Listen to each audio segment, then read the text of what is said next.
I walked through my parents' front door that Sunday evening carrying Emma's State Academic Achievement Trophy, the golden figure gleaming under their dining room chandelier. My 11-year-old daughter had earned this recognition for excellence in mathematics and science, placing first among thousands of students across our state. But the moment I set it on the mahogany table next to the centerpiece, my mother Barbara reached across and slid it back toward me with obvious disgust. "We don't celebrate outsiders in this house." "Dustin," she declared coldly, her voice cutting through the warm atmosphere like a blade. "Your cousin Tyler is the real star here." She gestured proudly toward his participation trophy from Little League Baseball. Emma clutched her trophy protectively against her chest, her face blank but her knuckles white with tension. Then my 14-year-old son Jake pushed his chair back with a loud scrape, stood up in front of everyone, and announced something that made my father Harold's proud smile vanish instantly. "I've been recording everything for my psychology class project," Jake said calmly, holding up his smartphone. The room fell silent except for the grandfather clock ticking in the corner. "For 3 months now, I've been documenting our family gatherings as part of my advanced behavioral studies course." My mother's fork clattered against her plate. "Recording what exactly?" she demanded, her voice rising an octave. Jake scrolled through his phone with the confidence of someone who held all the cards. "Well, let's see. There's the conversation from September where Grandma called Emma that woman's spawn when she thought nobody was listening. Then there's October when Grandpa said Sarah was the mistake that ruined our bloodline, while Emma was getting her coat from the closet." Harold's face turned ashen. Barbara's mouth opened and closed like a fish gasping for air. My brother Marcus, who had been quietly cutting his pot roast, suddenly looked very interested in the conversation. "But my personal favorite," Jake continued, his voice steady despite the tension crackling around the table, "is from last month when Grandma told Aunt Patricia that Emma would never be a real granddaughter because she's adopted, and that, quote, 'some children are just meant to be temporary inconveniences until the family comes to its senses.'" Emma's grip on her trophy tightened, but she maintained that heartbreaking composure that had become her defense mechanism over the years. I felt my chest constrict as I realized how much cruelty my daughter had been enduring while I remained completely oblivious. "You can't record people without permission," Barbara sputtered, standing up so quickly her chair wobbled. "That's illegal." "Actually, Grandma," Jake replied with the precision of someone who had done his research, "Michigan is a one-party consent state. As long as one person in the conversation knows about the recording, it's perfectly legal. And since I'm part of these family dinners, I'm that one person." The color drained from Harold's face. "What are you planning to do with these recordings?" Jake's expression remained neutral, but I could see the calculation behind his eyes. "My teacher, Mrs. Patterson, is a mandated reporter. She's already reviewed some of the preliminary footage for my project. She expressed some concerns about the emotional treatment of minors in our family dynamic." The words hung in the air like smoke from a fire nobody could extinguish. Barbara sank back into her chair, her hands trembling slightly as she reached for her wine glass. She said she's never seen such a clear pattern of systematic emotional abuse directed at one specific child. Jake continued matter-of-factly. "Especially troubling was the consistent message that Emma's achievements don't matter because of her adoption status." Emma finally spoke, her voice barely above a whisper. "I knew you didn't like me. I just didn't know why." The simplicity of her statement hit the room like a physical blow. Here was my brilliant, accomplished daughter accepting rejection as a fundamental truth about her existence. The rage building in my chest threatened to explode, but Jake wasn't finished. "Mrs. Patterson asked me to bring in more documentation next week. She wants to understand the full scope of what she called intergenerational trauma patterns affecting child development." He paused, letting the academic language sink in. "I told her I'd have plenty of material." Harold's hands shook as he set down his water glass. "Jake, surely we can discuss this as a family without involving outsiders." Funny how Emma's an outsider when it's convenient, but now we're supposed to handle this as family, Jake replied with devastating precision. Mrs. Patterson said that's called selective inclusion, and it's one of the most psychologically damaging patterns children can experience. Barbara's composure cracked completely. We love Emma. We've always loved Emma. We just think Tyler deserves recognition too. By diminishing Emma's achievements? Jake asked. By sliding her state-level academic trophy across the table like it's garbage while celebrating Tyler's participation award, Mrs. Patterson said that's textbook comparison-based emotional abuse. The clinical terminology coming from my teenage son was surreal, but the accuracy was undeniable. Every family dinner for the past 2 years had followed this same pattern. Emma's accomplishments minimized Tyler's mediocre efforts, celebrated, and a constant underlying message that blood relation determined worth. Marcus finally spoke up, his voice tight with tension. Maybe we should all take a step back here. Why? Jake asked, turning his attention to his uncle. Because Uncle Marcus is worried about what Mrs. Patterson might think when she hears the recording of him calling Dad a sucker for adopting Emma in the first place. The revelation hit like a thunderbolt. Marcus had said those words during a private conversation with our parents that I was never supposed to hear, but Jake had been there quietly documenting everything. That's enough, I said, standing up from the table. Emma, Jake, get your coats. We're leaving. No, Dad, Jake said firmly. We're not running away this time. Emma deserves better than that.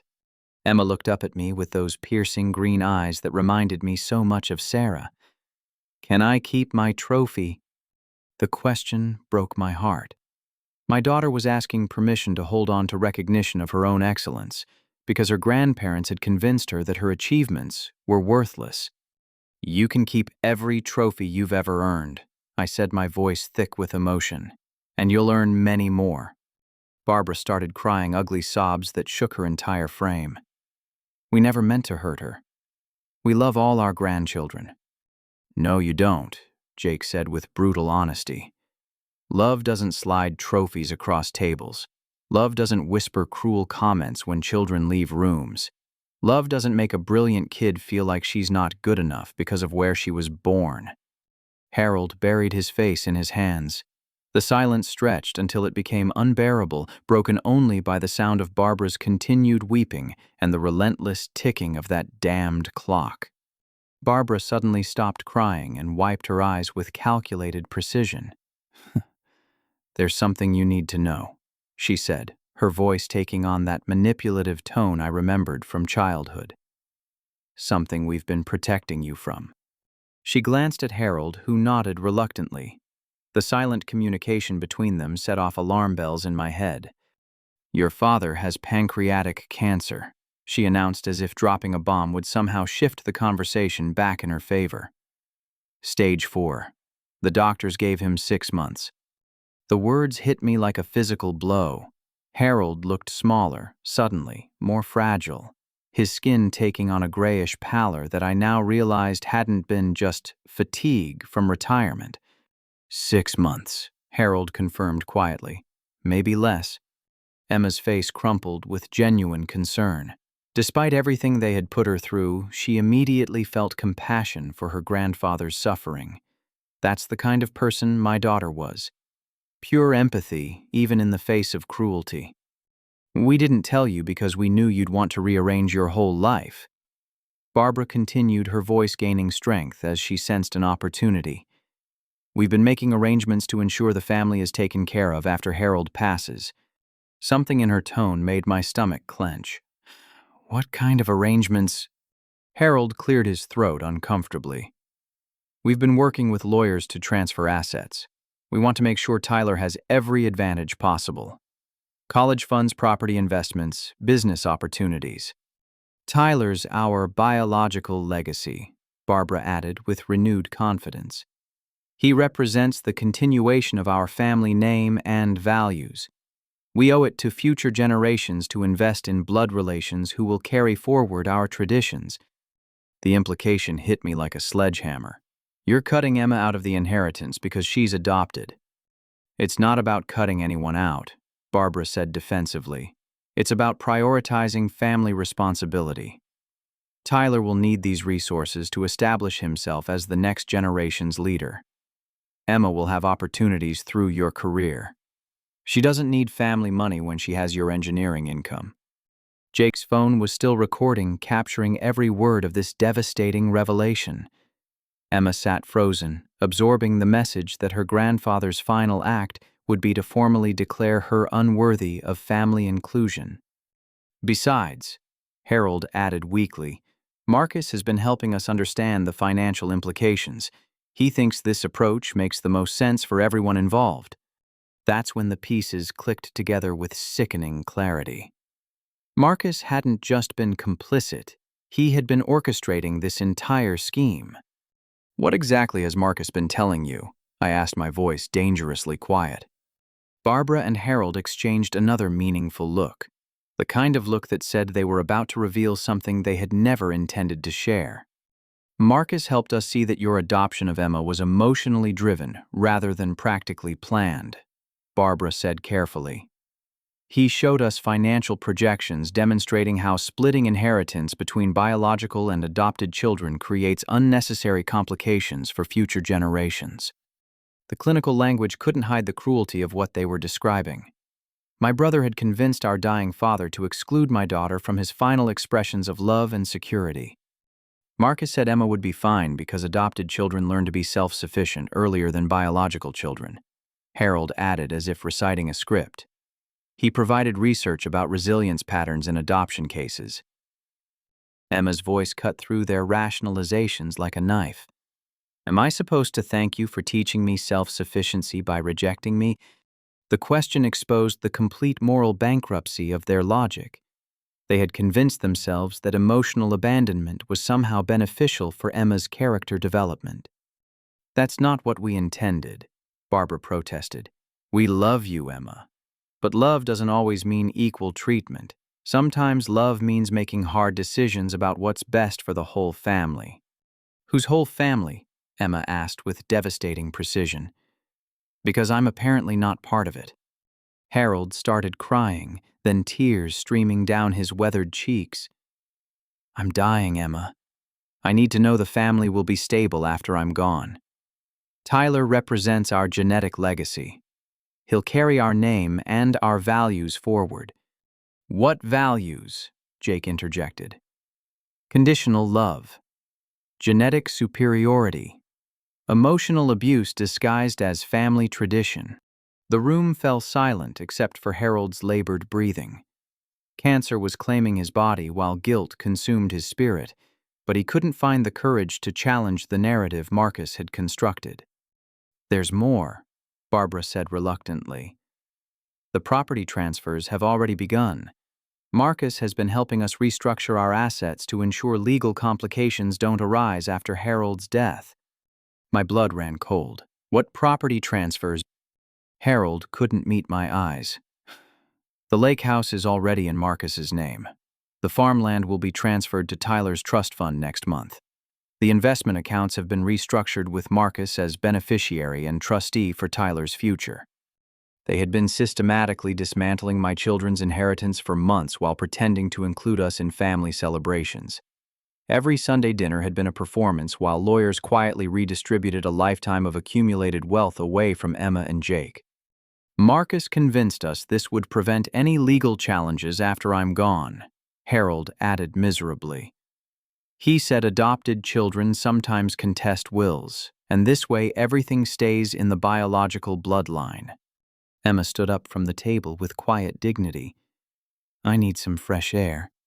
She walked toward the back door carrying her trophy, leaving the adults to contemplate the magnitude of their betrayal. Jake followed her outside, his phone still recording everything. Through the window, I watched my daughter sit on the porch swing while my son put his arm around her shoulders. Two kids comforting each other while the adults who were supposed to protect them revealed the depths of their capacity for calculated cruelty. "You're proud of this," I said to my parents. It wasn't a question. Barbara lifted her chin defiantly. "We're being responsible. Marcus helped us understand that emotional decisions about inheritance create family conflicts for generations. This way, everyone knows where they stand. Emma knows where she stands, all right, I replied. Outside your definition of family, despite being more accomplished at 11 than Tyler will probably ever be. Harold's crying intensified, but he still couldn't find the courage to acknowledge what they had done wrong. Cancer was killing his body, but shame was destroying his soul, and he lacked the strength to fight both battles simultaneously. As if summoned by the chaos, Marcus's truck pulled into the driveway, gravel crunching under his tires. Barbara had obviously sent him a frantic text during the earlier confrontation, and now my older brother strode through the front door like he owned the place, which apparently he partially did now. Heard there was some kind of misunderstanding tonight, Marcus said, settling his bulky frame into Dad's usual chair at the head of the table. The symbolism wasn't lost on anyone. Misunderstanding, I repeated. Is that what we're calling systematic emotional abuse and inheritance fraud? Marcus laughed the same condescending chuckle I remembered from childhood whenever he thought I was being naive. Dustin, you always were too sensitive for your own good. Sarah used to say the same thing before she died.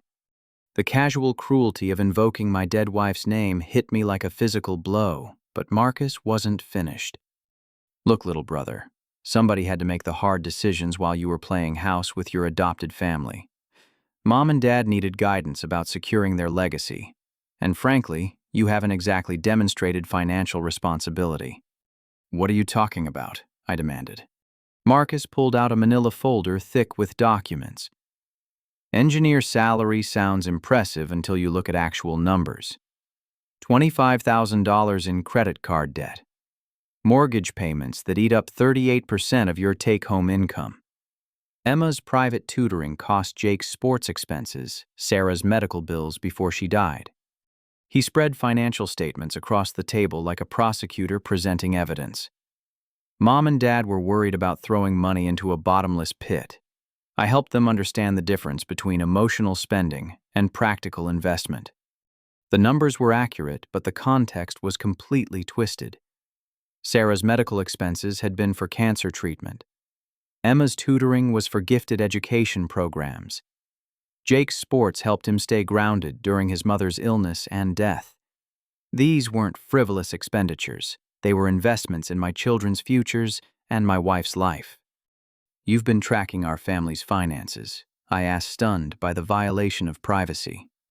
Dad asked me to help him understand whether you could handle inheritance money responsibly, Marcus replied smugly. The evidence suggests you'd waste it on emotional purchases rather than building generational wealth. Harold looked ashamed but didn't contradict Marcus's assessment. Barbara nodded along as if my brother's financial espionage was perfectly reasonable. Besides, Marcus continued, Emma's adoption created legal complications nobody wanted to address. Adopted children have different inheritance rights in Michigan. I researched the statutes to protect Mom and Dad from future lawsuits. It was a masterful manipulation. Marcus had convinced our parents that providing for Emma was both financially irresponsible and legally dangerous while positioning himself as the practical son who understood real-world implications. Here's what you don't understand, Marcus said, leaning back in his chair with obvious satisfaction. Tyler represents genetic investment. His children will carry forward Dad's DNA, our family's physical characteristics, our inherited traits and capabilities. Emma's children will dilute the bloodline with unknown genetic variables. The casual racism and genetic supremacy rhetoric made my skin crawl, but my parents were nodding along as if Marcus was explaining basic biology rather than promoting eugenics ideology. I spent months researching this topic, Marcus continued proudly. Adoption disrupts natural selection patterns. Families that prioritize biological children maintain stronger genetic legacies and more stable cultural transmission across generations. Jake and Emma had returned from outside and were standing in the doorway listening to Marcus explain why Emma's existence was fundamentally problematic for our family's genetic future. Emma's face remained blank, but Jake's expression showed pure rage. Uncle Marcus, Jake said with dangerous calm. "Are you seriously arguing for genetic superiority at Sunday dinner?" Marcus turned toward his nephew with patronizing patience. "I'm explaining biological realities that adults understand, Jake. When you're older, you'll appreciate the importance of preserving family heritage through natural bloodlines." Mrs. Patterson said people who believe in genetic hierarchies usually compensate for their own mediocrity by claiming superiority through accidents of birth, Jake replied matter-of-factly. The insult hit its target perfectly. Marcus's face flushed red as he realized a teenager had just called him genetically mediocre using academic vocabulary. "That's when I knew we were making the right decision," Marcus said, his voice rising. "This family has become too influenced by outside perspectives. Emma's adoption brought liberal ideology and academic elitism that undermines traditional family values." He gestured toward Emma's trophy. "Perfect example right there. Academic achievement gets celebrated while Tyler's athletic participation gets dismissed. That's backwards priority that comes from adopting children with different cultural backgrounds." The logical fallacy was breathtaking. Marcus had somehow convinced himself that Emma's academic excellence was evidence of cultural contamination rather than personal achievement. "What cultural background?" Emma asked quietly. "I was born in Grand Rapids just like Tyler." Marcus waved dismissively. "Birth mothers who give up children usually have character flaws that get passed down through environmental influence. Academic overachievement often compensates for underlying emotional instability." The cruelty was so casual, so matter-of-fact that it took my breath away. Marcus had developed an entire ideology to justify treating my daughter as genetically and culturally inferior. "That's why I recommended restructuring the inheritance," Marcus continued. "Tyler will use family resources to build traditional American success. Business ownership, property, development, community leadership. Emma will probably waste education on impractical academic pursuits that don't generate real wealth." Harold was crying again but still couldn't find the courage to challenge Marcus's assessment. Barbara looked uncomfortable but remained silent, apparently believing that Marcus's research justified their treatment of Emma. "Here's the paperwork," Marcus said, pulling out legal documents. "I've been appointed healthcare proxy for Dad's cancer treatment and financial power of attorney for all estate decisions. Everything's already been legally transferred to ensure smooth transitions." The documents were official, signed and notarized. Marcus had maneuvered himself into complete control over our father's final months and our family's financial future. "You planned this for years," I said, the full scope of his manipulation becoming clear. "I plan to protect our family's legacy from your emotional decisions," Marcus corrected. "Dad agreed that biological children deserve priority in inheritance planning. Mom supported focusing resources on Tyler's development rather than spreading money across mixed family structures." Jake's phone was still recording, capturing every word of Marcus's casual admission that he had orchestrated years of manipulation to exclude Emma from family financial security. "Besides," Marcus added with final cruelty, "Sarah's dead. Emma's adoption was Sarah's emotional project, not a rational family decision. Now that Sarah's gone, there's no reason to continue pretending adoption creates the same obligations as biological parenthood." The silence that followed was absolute. Marcus had just revealed that he viewed my wife's death as an opportunity to undo Emma's place in our family, and my parents had allowed him to proceed with that plan.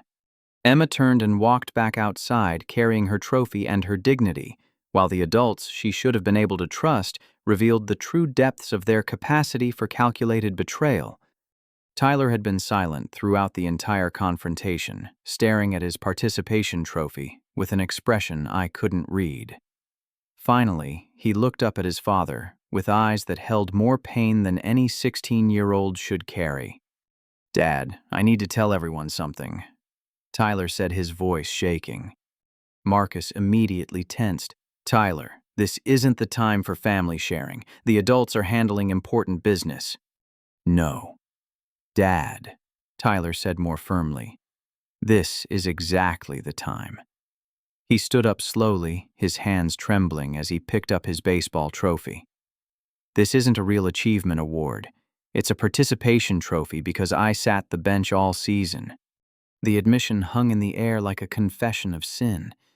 Marcus's face went white as his son dismantled the foundation of their family's pride. I'm failing 3 classes. Tyler continued, his voice gaining strength. I haven't played in a real game since April because I'm on academic probation. Coach Martinez only lets me practice with the team because he feels sorry for me. Barbara gasped audibly. Harold looked confused as if the words weren't making sense. Marcus seemed frozen, unable to process his son's revelation. The trophy ceremony last month, I got this for perfect attendance at practice. Not for playing. Not for achievement. For showing up. Tyler's laugh held no humor whatsoever. Emma wins state-level academic competitions, and you celebrate me for just being present. He walked over to where Emma had been sitting and picked up her golden trophy, examining the engraved plaque with genuine admiration. First place Michigan State Mathematics and Science Competition. 5th grade division. Tyler read the inscription aloud with reverence. Do you know how many kids competed for this? Thousands? Emma beat thousands of kids to earn this recognition. Marcus found his voice. Tyler, you're just having a difficult season. Athletics teach character development that academics can't provide.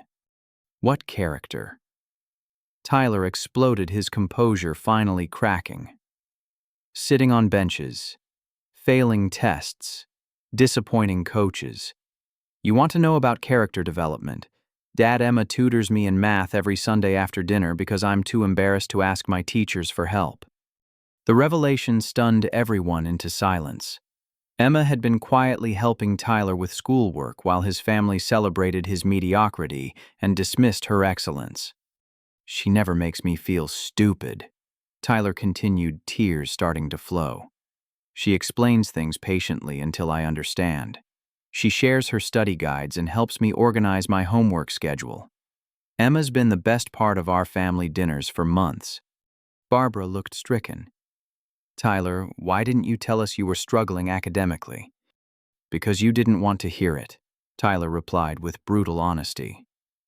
You wanted me to be the golden grandson who justified excluding Emma. You needed me to be proof that biological children are superior to adopted children.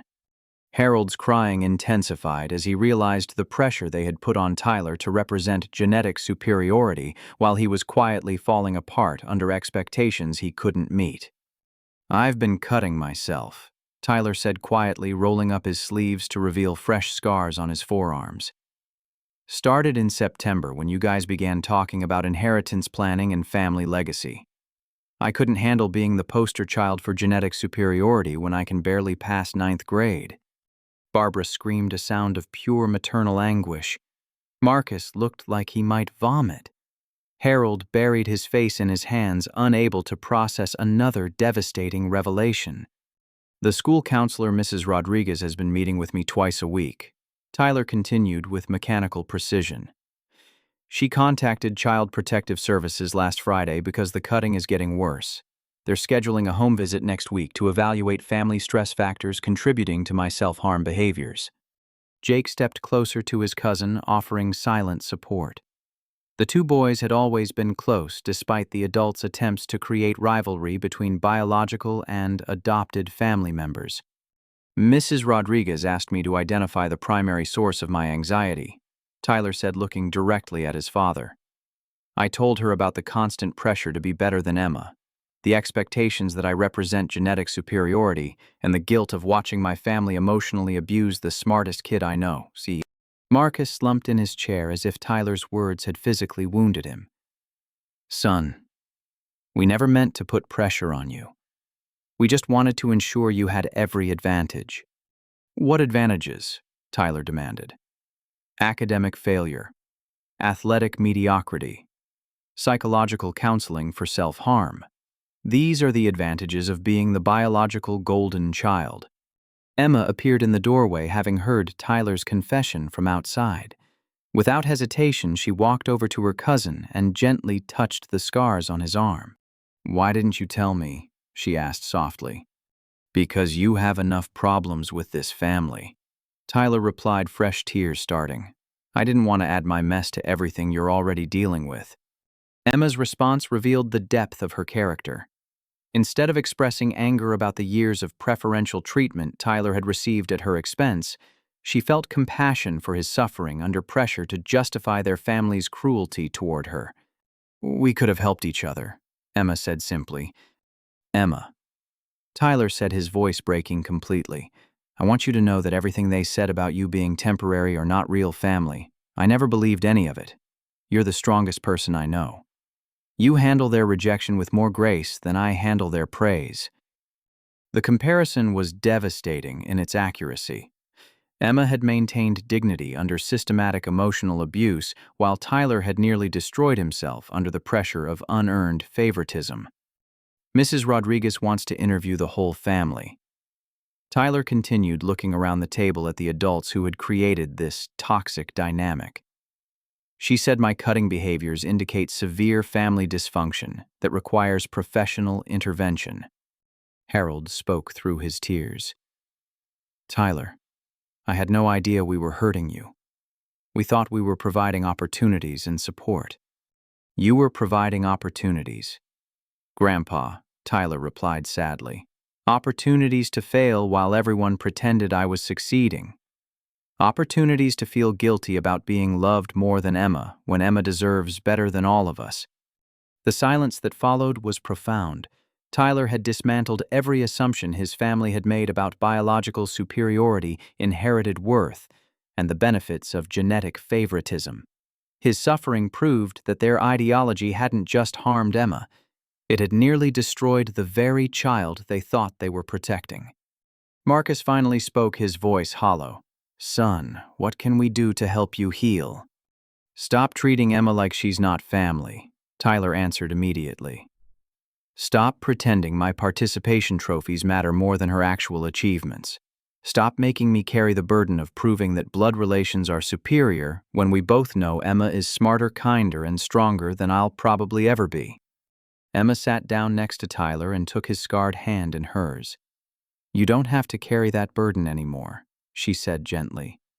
"And you don't have to cut yourself to handle pressure that isn't fair in the first place." The image of the two cousins supporting each other while the adults contemplated the wreckage of their family dynamics was both heartbreaking and beautiful. Tyler's confession had revealed that genetic favoritism doesn't create strong children. It creates anxious, self-harming kids who know they don't deserve the praise they receive. The weight of Tyler's revelations settled over the room like a heavy blanket, but I knew there was still one more truth that needed to be shared. For 2 years I had protected my parents from the full reality of Sarah's death, but watching them systematically destroy my children's emotional well-being had finally pushed me past my capacity for mercy. "There's something about Sarah's death that I never told you," I said quietly, my voice cutting through the emotional exhaustion that had settled over our family. All eyes turned toward me, but I kept my focus on Harold, whose cancer-ravaged face showed genuine fear about what he was about to learn. The night Sarah died, she wasn't running errands like I told everyone. She was rushing to the hospital because Dad called me in a panic saying he was having heart palpitations and chest pain. Sarah insisted on driving me because I was too upset to think clearly. Harold's face went ashen. Barbara's hand flew to her mouth in horror. Marcus looked confused, as if he was trying to calculate the implications of this revelation. The emergency room doctors ran every test imaginable. I continued, each word carefully measured. EKG blood work, chest x-rays, stress tests, 3 hours of comprehensive cardiac evaluation. "What did they find?" Barbara whispered. "Nothing," I said flatly. "Absolutely nothing. Dad's heart was perfectly fine. The chest pain was anxiety caused by a reaction to his new sleep medication. The palpitations were caffeine sensitivity from drinking too much coffee that afternoon." The silence stretched until it became unbearable. Harold was staring at me with the expression of a man watching his worst nightmare unfold in real time. Sarah left the hospital at 11:30 that night. I continued. She was exhausted from 3 hours of worrying about your health, Dad, but she was also furious about something else. What? Harold asked, though his voice suggested he didn't really want to know. She'd overheard you and Mom talking in the waiting room while I was filling out insurance paperwork. You were discussing Emma's upcoming parent-teacher conference, and Mom said it was ridiculous that adopted children expected the same level of grandparent involvement as biological children. Barbara's face crumpled as she realized where this story was heading. Sarah heard Mom tell you that Emma's academic achievements were probably the result of her birth mother's Asian heritage, and that we shouldn't expect the same level of natural athletic ability that Tyler would inherit from our family's genetic background. The racist implications of their private conversation had devastated Sarah, but I wasn't finished revealing the full scope of their cruelty. Then, Mom said something that made Sarah so angry she had to walk outside to compose herself. I continued pulling out my phone. I still have the text message she sent me from the hospital parking lot. I read Sarah's words aloud.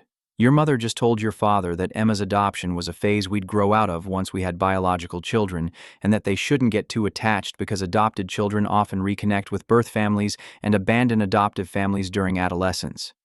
Barbara started crying again, but these weren't tears of self-pity.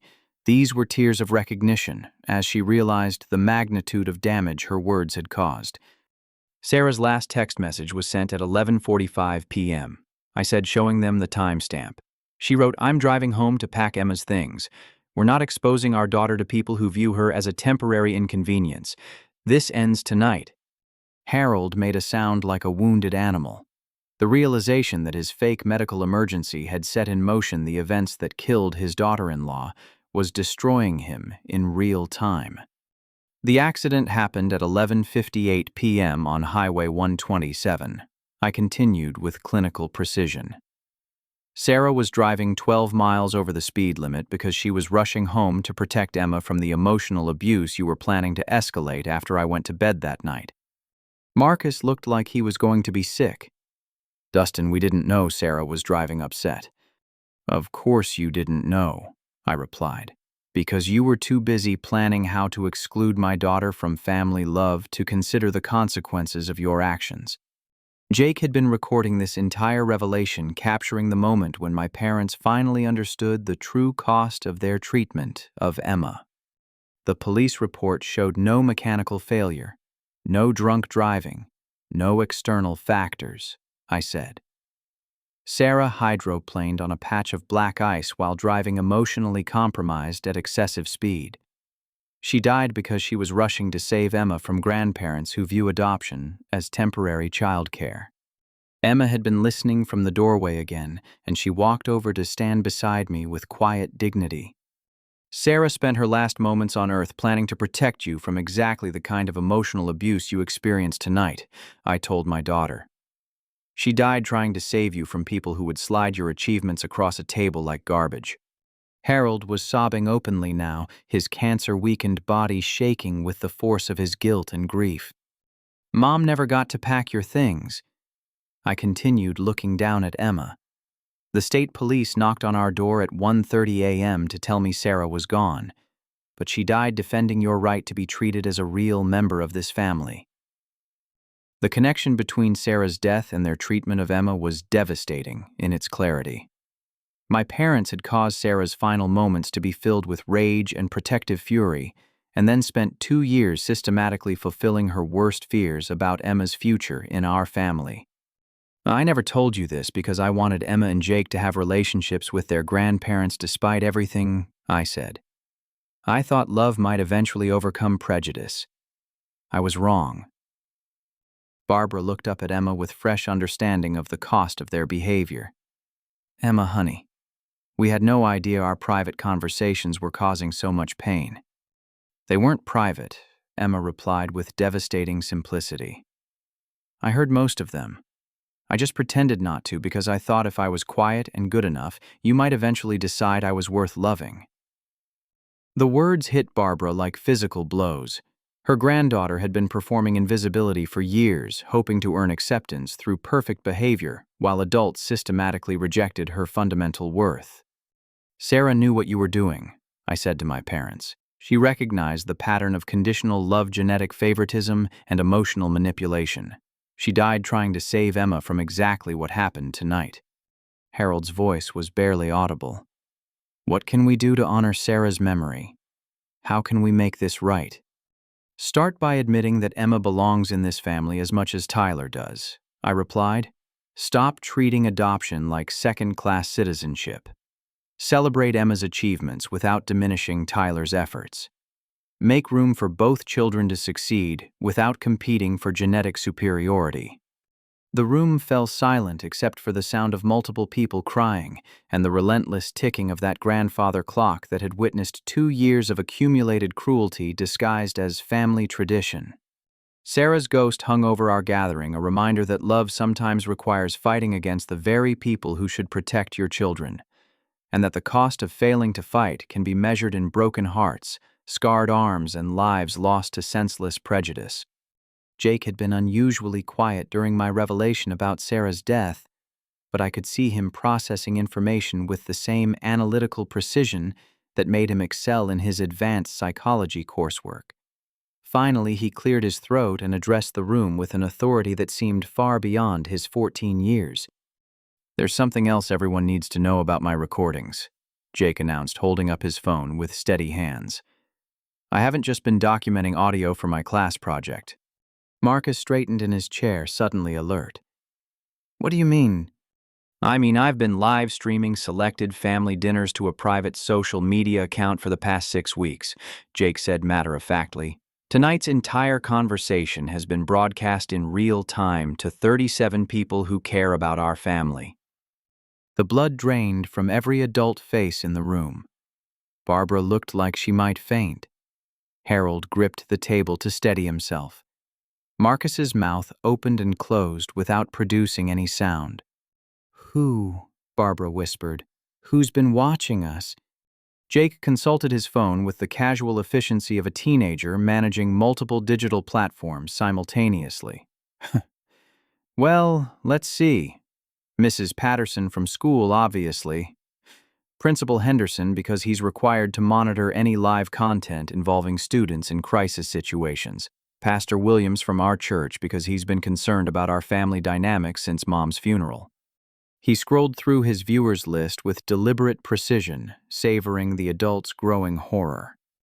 Coach Martinez wanted to understand why Tyler's been so anxious during practice sessions.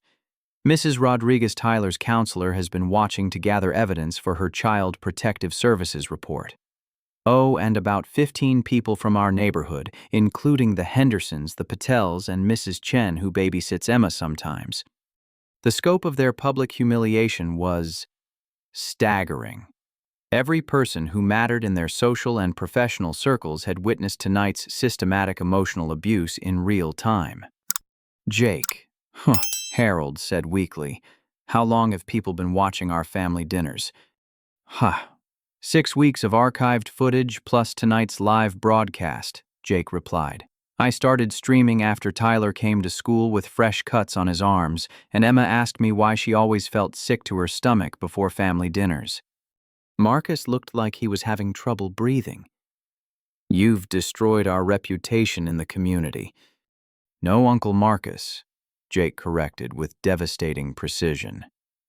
"You destroyed our reputation by treating Emma like garbage while I documented it for academic purposes. I just provided the platform for people to witness your character in action." Barbara was hyperventilating now, the reality of their social exposure overwhelming her capacity to process the situation. "The beautiful thing about live streaming," Jake continued conversationally, "is that viewers can interact in real time. I've been getting comments throughout tonight's dinner that I think you'd find interesting." He began reading from his phone. Principal Henderson wrote, "This level of systematic child emotional abuse requires immediate intervention." Pastor Williams commented, "I'm deeply disappointed in the Johnson family's treatment of Emma." Mrs. Rodriguez left a note saying, "Tyler's cutting behavior makes perfect sense after witnessing this family dynamic." Each comment landed like a physical blow. Their community was watching their family implode while providing real-time commentary on the emotional abuse they had inflicted on their children. But my personal favorite, Jake said with a slight smile, came from Coach Martinez. No wonder Tyler can't focus during practice. His family has created a toxic competition between cousins that's destroying both kids. Tyler looked up with surprise. Coach Martinez was watching. He's been worried about your mental health for months, Jake explained. He reached out to me after you missed practice to meet with Mrs. Rodriguez. He wanted to understand the family pressures affecting your performance. The revelation that Tyler's coach had been monitoring their family situation added another layer of professional scrutiny to their already overwhelming exposure. However, Jake continued, his tone becoming more serious. The legal studies program at our high school has also been following my documentation project. My teacher, Mr. Patterson, forwarded tonight's stream to several colleagues who specialize in family law and child welfare advocacy. Marcus found his voice. What does that mean? It means, Jake said with clinical precision, that multiple mandated reporters have documented evidence of systematic emotional abuse directed at Emma, financial elder abuse directed at Grandpa Harold, and child endangerment related to Tyler's self-harm behaviors triggered by family pressure. The legal implications hit like a tsunami. Their private family dysfunction had become a documented case study being reviewed by education professionals, child welfare advocates, and community leaders in real time. Oh, and the inheritance fraud that Uncle Marcus orchestrated, Jake added casually. That's all on tape, too. Mr. Patterson says the combination of elder abuse and fraudulent asset transfer creates criminal liability under Michigan state law. Marcus shot to his feet so quickly his chair tipped backward. You can't prove fraud. Everything was legally documented. Actually, Jake replied, consulting his phone again. Mrs. Patterson has been taking screenshots of legal documents that were visible on camera during tonight's discussion. The timestamps show systematic asset transfers beginning immediately after Grandpa's cancer diagnosis, combined with audio evidence of you manipulating his medical fears to gain financial control. Harold looked confused and frightened as he realized the legal vulnerability Marcus had created while supposedly protecting the family's interests. The best part, Jake continued with obvious satisfaction, is that tonight's live stream has been archived across multiple platforms. Even if I deleted everything right now, 37 people have permanent copies of our family's complete breakdown. The finality of their exposure settled over the room like a death sentence. There would be no hiding from their community, no pretending that tonight's revelations hadn't happened, no controlling the narrative about their treatment of Emma and Tyler. Why? Barbara asked weakly. Why would you destroy our family like this? I didn't destroy our family. Grandma, Jake replied with sad resignation. You destroyed our family by treating Emma like garbage while expecting everyone to pretend it was normal. I just documented the destruction for people who care about child welfare. Emma spoke for the first time since the streaming revelation. People were watching us tonight. People who love you, Jake assured her. People who've been worried about how you're treated at family dinners. People who wanted evidence to help you if things got worse. The distinction was crucial. Jake hadn't exposed their family to strangers seeking entertainment. He had provided documentation to community members who were genuinely concerned about Emma and Tyler's well-being. Mrs. Chen has been crying in the chat, Jake added, reading from his phone. She wants to know if Emma needs a safe place to stay tonight. The Hendersons are asking if they should call Child Protective Services directly rather than waiting for official reports. The community's protective response to Emma's treatment revealed how many people had been quietly concerned about our family dynamics without knowing how to intervene effectively. Suddenly, the front doorbell rang, cutting through the tense atmosphere like an alarm. Through the window, we could see 3 police officers and a woman carrying an official briefcase standing on the porch. That would be the authorities, Jake said calmly, as if he had been expecting them. Mrs. Rodriguez contacted Child Protective Services during the live stream. Principal Henderson called the police when Uncle Marcus admitted to financial elder abuse. Pastor Williams reported suspected child endangerment when Tyler showed his cutting scars. The convergence of official intervention represented the complete collapse of Marcus's carefully constructed plan to control our family's future. His financial manipulation, their emotional abuse of Emma and Tyler's self-harm, had finally triggered the community response Jake had been systematically documenting. The beautiful irony, Jake observed as the doorbell rang again, is that Uncle Marcus's plan to exclude Emma from our family has resulted in official intervention that will probably restructure our entire family dynamic.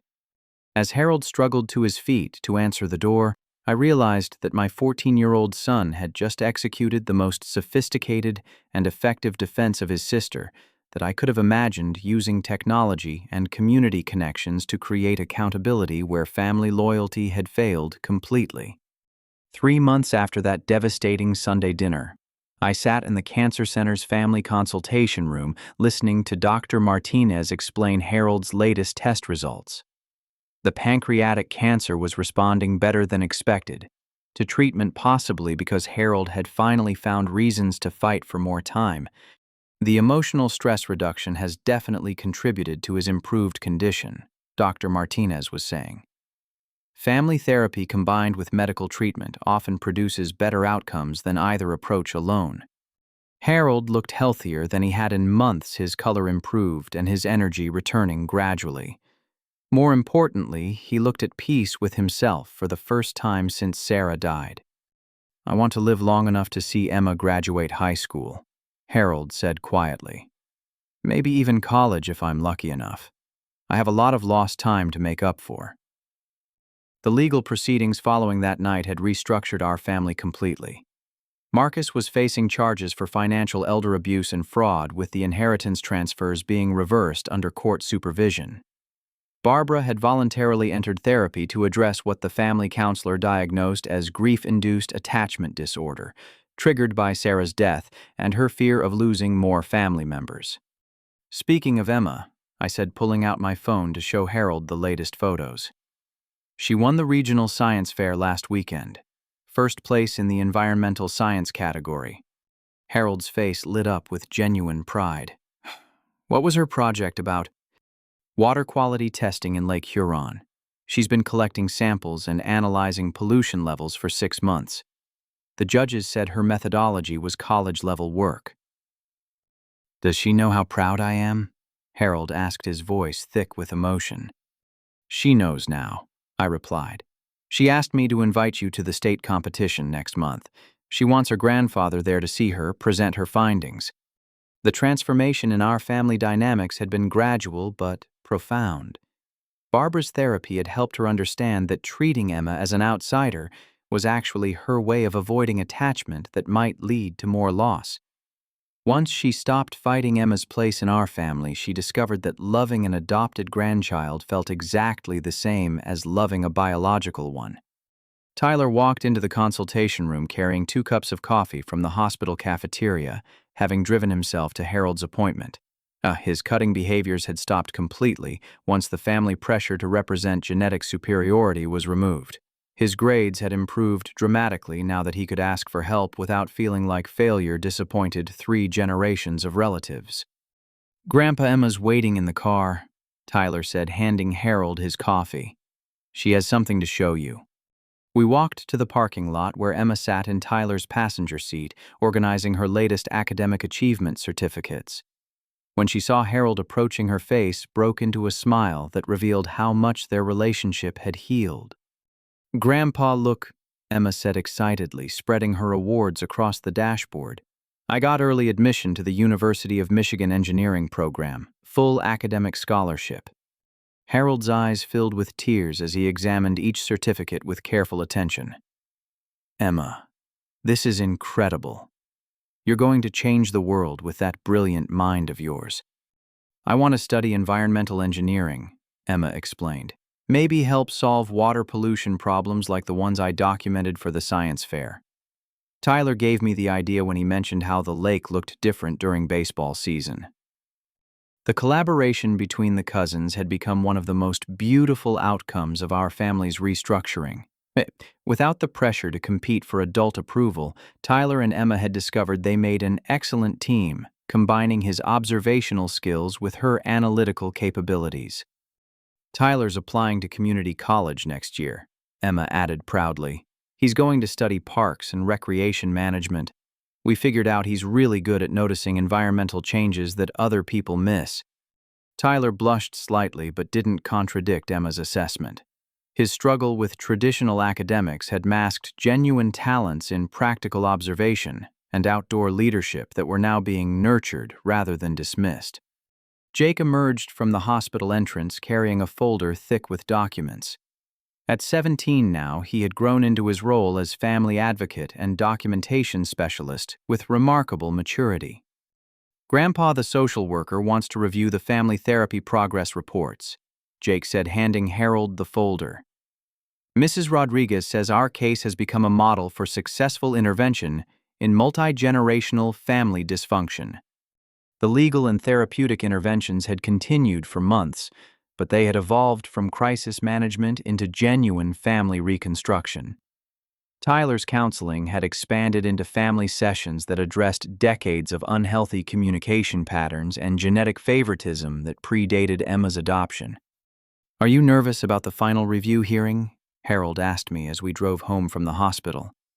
"Not anymore," I replied honestly. Judge Martinez said the family's commitment to therapy and the kids' improved emotional health demonstrated genuine rehabilitation rather than court-ordered compliance. Barbara was waiting on the front porch when we arrived home, having spent the afternoon preparing dinner with the same care she had once reserved for special occasions. The weekly family dinners had resumed, but with completely different dynamics focused on celebrating everyone's achievements equally. "How did the appointment go?" Barbara asked, hugging Harold gently before turning to Emma with obvious affection. "And how's our future engineer today?" "Grandpa's test results were good," Emma replied, returning Barbara's hug naturally. "And I finished my college application essays. Tyler helped me proofread them." "Tyler has excellent editing skills," Barbara agreed proudly. "He's been helping me write letters to the church board about improving our youth programs for kids who learn differently." The dinner conversation flowed naturally between Harold's medical progress, Emma's college preparations, Tyler's community college applications, and Jake's plans for studying social work in college. Barbara asked thoughtful questions about everyone's goals without comparing achievements or favoring biological relatives. "Emma," Harold said as we were clearing dishes, "I want you to have something." He handed her a small wooden box that I recognized from his desk drawer. Inside was his father's engineering compass, a tool that had belonged to 3 generations of our family. "This compass helped build bridges and roads throughout Michigan," Harold explained. "I want it to help you solve environmental problems for the next generation." Emma held the compass with reverence, understanding its symbolic significance. "Are you sure, Grandpa? This is a family heirloom?" "You are family," Harold said firmly. "You've always been family. We just lost our way for a while." Later that evening, as Emma worked on homework at the kitchen table while Tyler practiced guitar in the living room, I reflected on how completely our family had transformed. The systematic emotional abuse had been replaced by genuine support. The genetic favoritism had evolved into celebration of individual strengths. The competition for adult approval had become collaboration toward shared goals. Jake found me in my study working on engineering projects while monitoring the sounds of his siblings pursuing their own interests in peaceful coexistence. "Dad," Jake said, settling into the chair across from my desk, "Mrs. Patterson wants to use our family's story for a case study in her graduate research on technology-assisted intervention in family dysfunction." "What do you think about that?" I asked. "I think other families might benefit from understanding how documentation can create accountability when adults lose sight of children's welfare," Jake replied thoughtfully. "But only if Emma and Tyler are comfortable sharing their experiences." The question of public exposure had become more complex now that our family had healed. The documentation that had saved Emma and Tyler from continued abuse might also help other children in similar situations, but their privacy and comfort had to be the primary consideration. Emma already said yes, Jake continued. She wants other adopted kids to know that family rejection isn't their fault and that adults can learn to change abusive patterns if they're held accountable properly. What about Tyler? Tyler said he wants other kids to understand that being the biological favorite doesn't protect you from family dysfunction, and that genetic favoritism hurts everyone involved, including the kids who supposedly benefit from it.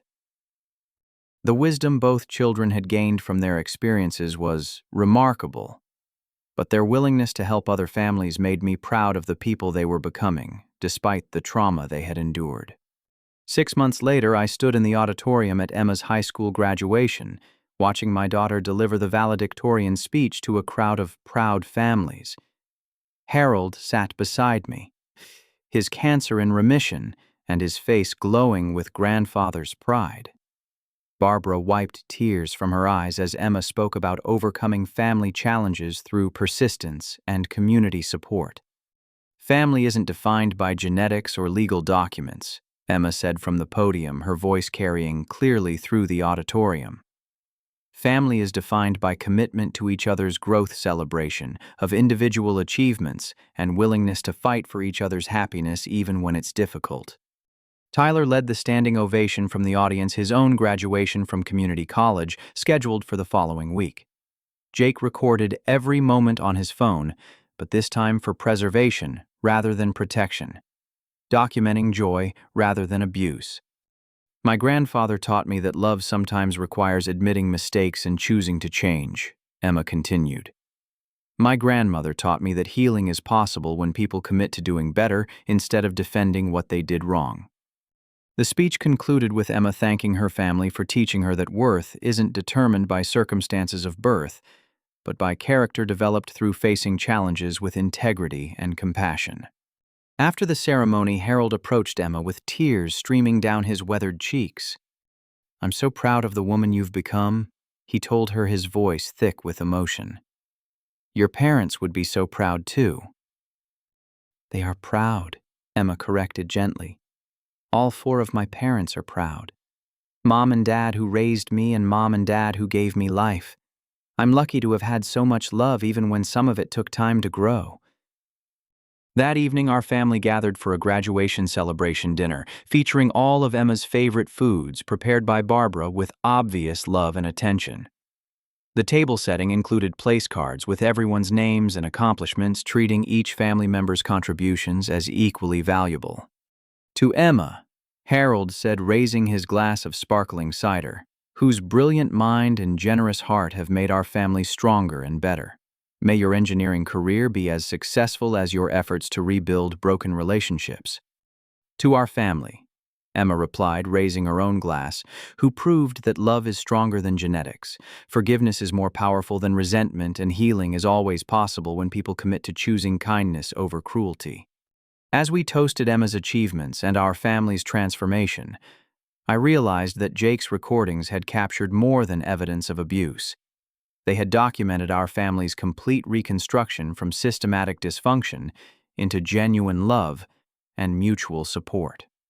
The journey from that devastating Sunday dinner to Emma's graduation had taught all of us that family relationships require active choice and continuous effort, that inherited worth is a dangerous myth, and that children's welfare must always take precedence over adult comfort or convenience. Now, as I share this story with you, I hope it serves as a reminder that standing up for what's right sometimes means confronting the very people we love most, that documenting abuse can create accountability where family loyalty fails, and that healing is always possible when people choose courage over comfort. Have you ever had to choose between family harmony and protecting someone you love from systematic mistreatment? How did you find the courage to speak up when it mattered most? I'd love to hear your thoughts and experiences in the comments below. Thank you for taking this journey with our family, and I hope our story reminds you that every child deserves unconditional love and equal celebration of their achievements, regardless of how they came to be part of your family. Please remember to like this video if it touched your heart, Subscribe for more stories about resilience and family healing, and share this message with anyone who might need to hear that their worth isn't determined by circumstances beyond their control. Until next time, choose love over legacy, character over genetics, and always remember that the strongest families are built on intention rather than accident.